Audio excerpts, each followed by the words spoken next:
2024 के इस प्रोग्राम के मेहमान खुसूसी हम सबके लीडर, अखिल भारतीय कांग्रेस कमेटी के महासचिव, महाराष्ट्र और देश भर की सियासत में बेहतर तरीके से कांग्रेस के नुमाइंदगी करने वाले हम सबके बीच से, इसलिए वो महाराष्ट्र से हैं, श्री अविनाश पांडे जी। सलमान खुर्शीद साहब का चेहरा जाना पहचाना नाम, वकार, उनके ख़ानदान का सियासी सूझ, ये सब आप लोगों के सामने है कि अभी 3 महीना पहले जब हम इंडिया इस्लामिक सेंटर का इलेक्शन देख रहे थे तो सर यही थे और बेहतर रिजल्ट आप लोगों ने दिया। आज वो हमारे बीच यहाँ हैं और इसके अलावा भी सियासी जो भी इशू रहा हो, लेकिन हिंदुस्तान की मुसलमानों के मुस्तकबिल के इशूज़ के जो कोर्ट, सुप्रीम कोर्ट में जो इशूज़ रहे हैं, सलमान साहब ने जिस तरह से रखा है, चाहे बाबरी मस्जिद के इशूज़ रहे हो, चाहे अलीगढ़ यूनिवर्सिटी के स्टेटस का इशू रहा हो, ये जो मुल्क के इशूज़ रहते हैं उनमें दिल्ली से एक बड़ा नाम हमेशा सलमान खुर्शीद साहब का रहता है। उसके अलावा सुरेंद्र राजपूत जी को आजकल आप देख ही रहे होंगे कि पिछले 1.5 महीने से टेलीविज़न पर मुंबई दिल्ली की सारी दौड़ उन्होंने मुंबई शहर में लगा रख दी है और हर 10 मिनट में किसी एक चैनल पर राजपूत साहब बिजी हैं। लेकिन मुझे बहुत खुशी है कि वो हमारे शहर से आते हैं, उत्तर प्रदेश से आते हैं, इसलिए मुझे गर्व होता है कि कम से कम लड़ने का काम हम यहाँ भी जोर शोर से कर रहे हैं। हमारे बीच एक हमारे दूसरे मेहमान चौबदार साहब, जो गहलोत साहब की गवर्नमेंट में हमारे मदरसा बोर्ड के हमारे माइनॉरिटी डिपार्टमेंट में रहे जब मैं माइनॉरिटी में था, इमरान प्रताप गढ़ी वाली टीम के साथ, तो वो आज आए हैं, मुझे खुशी है। साकिर पटनी साहब मुंबई और महाराष्ट्र और देश के अलग शहरों में एक बड़ा नाम है, बड़ा ताजिर आपके शहर का, वो हमारे बीच डायस पर है। हमारी एक बहन जो ऑब्जर्वर हैं यहाँ आई हैं और दूसरे हमारे मलिक साहब को मैंने बताया कि हम सबके बीच से बहुत ही जल्दी अच्छी पॉलिटिकल प्रोग्रेस करके ऑल इंडिया कांग्रेस कमेटी में शामिल हुए। तो आज हमें एक मौका मिला कि इतने बड़ी शख्सियतें जो हमारे लिए हाई कमान का दर्जा रखती हैं, क्योंकि इनसे मिल पाना हमारे लिए एक अपने आप में खुशी होती है कि कांग्रेस का जो शीर्ष नेतृत्व है, जो टॉप का जो पॉलिटिकल इश्यूज रखता है, उनमें से दोनों चेहरे आपके सामने हैं। और मैं शुक्रगुजार हूं यूसुफ भाई का कि यूसुफ अबरानी साहब से जब भी कांग्रेस की बात कर लीजिए तो सारा दरबार खुला है सर।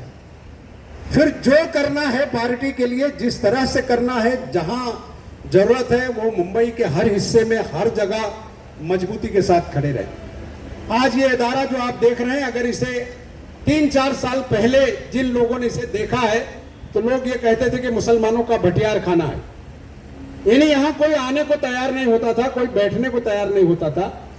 जिस दिन यूसुफ अबरानी साहब इसके चेयरमैन बने, इसका पूरा नक्शा बदल दिया। सर यहां जुआ होता था, यहां लोग जुआ खेलते थे, आज इसमें 2 मस्जिदें कायम हैं और 25,000 मेंबर हैं। इन्हें पूरा उन्होंने बदल दिया और मुंबई शहर के सारे इदारे, तकरीबन 350 से ज्यादा एनजीओ आज इस्लाम जिमखाना के साथ जुड़े हैं और काम कर रहे हैं। चाहे उर्दू वालों का फंक्शन हो, उर्दू के सारे अखबारात का जो इस मुंबई में पहला एसोसिएशन बना, उर्दू जर्नलिस्ट एसोसिएशन, पूरे 50 साल की तारीख में किसी ने नहीं बनाया। यूसुफ अबरानी साहब ने 50 साल के इतिहास में उर्दू जर्नलिस्ट एसोसिएशन बनाया और उर्दू जर्नलिस्ट एसोसिएशन के लिए सब चीज़ें फ्री रख दी और जिस तरह से यहाँ काम दे रहे हैं, जिस तरह से लोगों को मदद करते हैं, अपने आप में एक मिसाल है। उर्दू से रिलेटेड जितनी चीज़ें हैं, अब सारे जितने मुशायरे हो रहे हैं इस शहर में, ज़्यादातर मुशायरे सब इसी इस्लाम जिमखाना में सिमट गए।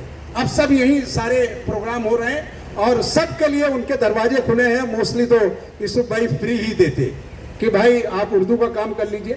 हिंदी वालों के लिए बड़े पैमाने पर, और जिस तरह से अभी पिछले 2 सालों में यूसुफ भाई ने काम कर दिया कि आज पूरा हिंदुस्तान उनको याद कर रहा है कि profit for all. Sir Pandey ji, हमारे यहाँ हमारे नबी का जो रुतबा है और जिससे पूरा हिंदुस्तान जुड़ा है, पूरी दुनिया जुड़ी है, उसका एक प्रोग्राम यूसुफ भाई पूरे साल 10 दिन चलाते हैं। और इस साल जो सबसे बड़ा रिकॉर्ड था कि तकरीबन 50,000 बॉटल हम लोगों ने देश भर में ब्लड जमा करके ब्लड बैंक को दिया। ये अपने आप में एक मिसाल है।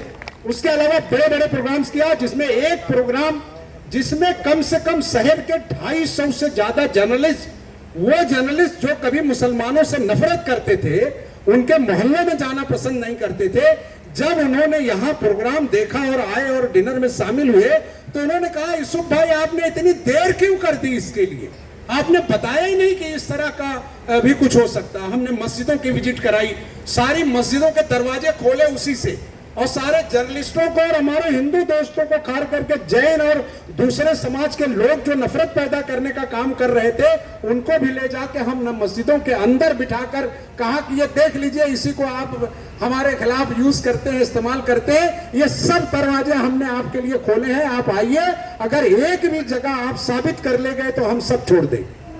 उनको इतनी परेशानी होती थी कि वो गलत बातें करते थे। आज भी जो गलत बातें करते हैं, चाहे वो किरीट सोमैया हो, दूसरे हो, जितने लोग हैं, मैं उन्हें खुले मंच से दावत देता हूं कि आओ, हमारी सब दरसगाहें खुली हैं, सारी मस्जिदें खुली हैं, सारी दरगाहों के दरवाजे आपके लिए खुले हैं। आइए, अगर एक जगह भी नफरत का 1 इंच भी आप साबित कर दें तो हम आप दस्तबरदार हो जाएंगे। तो ये लोगों को बताने के काम का एक मरकज यहां जो तैयार हो गया, उसका सबसे बड़ा रोल इस्लाम जिमखाना का। आज हमारा कहीं से भी आदमी कहीं से भी आ जाए, उसे यहाँ रहने खाने का शानदार अरेंजमेंट यूसुफ भाई ने कर दिया है।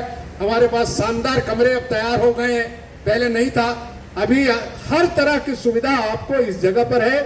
इतना बड़ा ग्राउंड आप कभी भी इस्तेमाल करें। भैया ने आते ही कहा कि मैं यहाँ रमजान इफ्तार के प्रोग्रामों में आ चुका हूँ, ये यकीनन